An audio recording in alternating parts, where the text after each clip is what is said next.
ऋतधामापराजित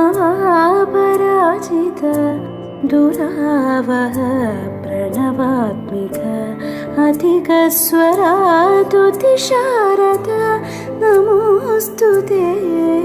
श्यामाम्बरं मुखसागरं तुलसीदलम् अतिसुन्दरं कनकासुखं